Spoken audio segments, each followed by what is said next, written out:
Hello everyone, welcome to My Name is Hugh and it's the only unusual thing in my life. This game depicts the story of a mentally depressed person by a series of events that takes place during the entire game. If you like reading novels, I really recommend you to check this game out. I would provide the link in the description. So yeah, let's get right into the video.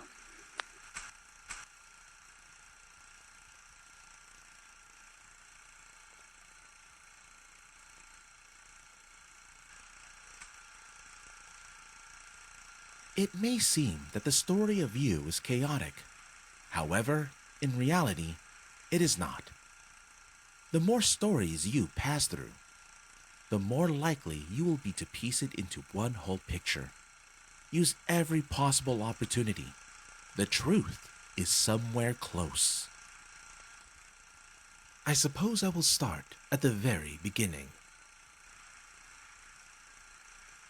Chapter 1.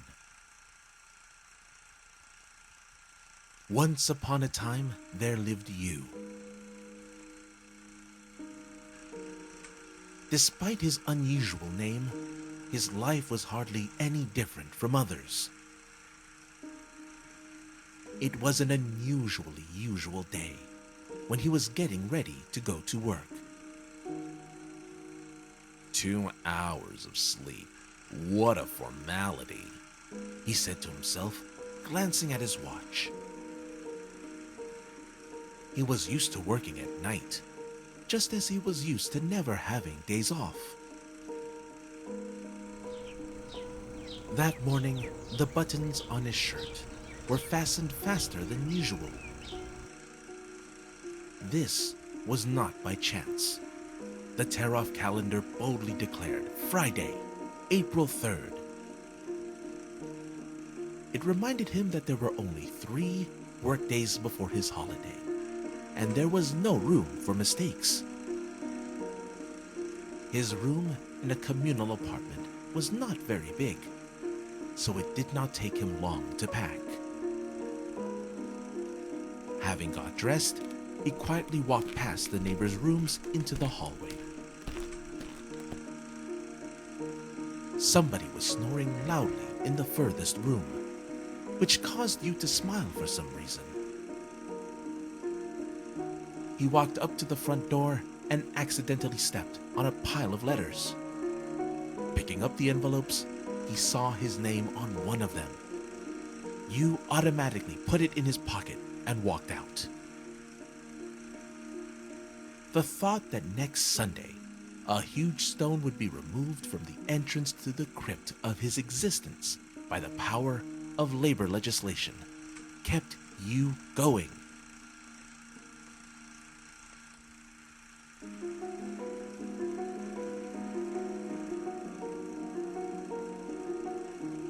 Glancing at the address line, a chill went through Yu's body for a split second. From Darina.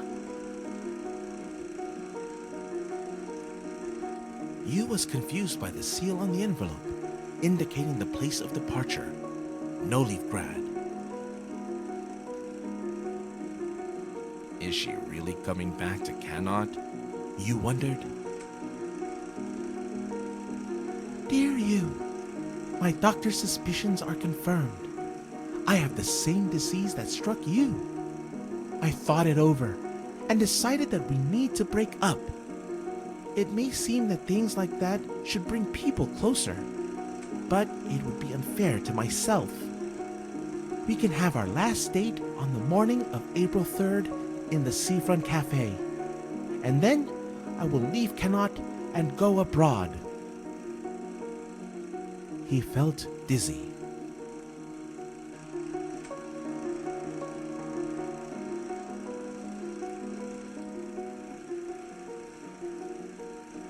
Although Yu suffered from excessive hypochondria, he really had an incurable illness. He clearly remembered the day when he heard the diagnosis. Since that moment, he stopped counting new birthmarks on his body. He seemed shaken up after reading the letter, but not surprised. He tried to squeeze out a tear to see if he was still capable of showing emotions. Alas, he just welled up a little. You decided that it was because he had drunk a large amount of coffee, which dehydrated his already dried up body. Approaching the seafront, he tried to spot Darina. It did not take him long to find her. There she was, at the cafe table.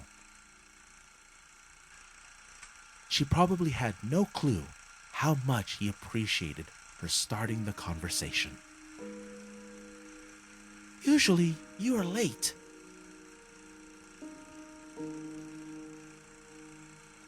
"I am tired. I hope you understand me." But he did not. Having overcome his anxiety, he squeezed out a handful of words.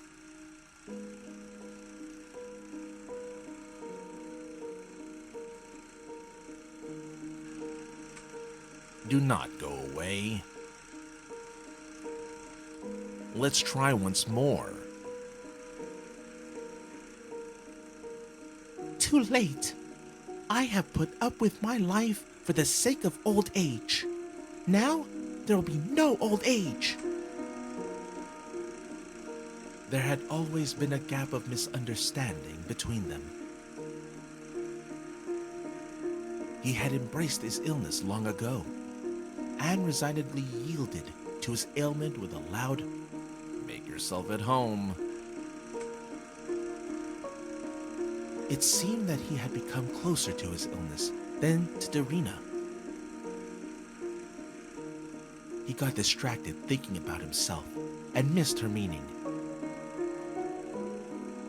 Reflections on how to rebuild his life from the very beginning prevailed over the others.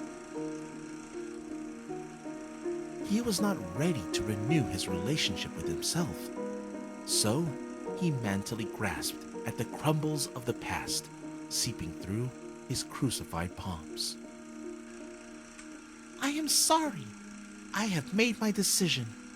I do not know why I arranged this meeting." She paid for the bill and left.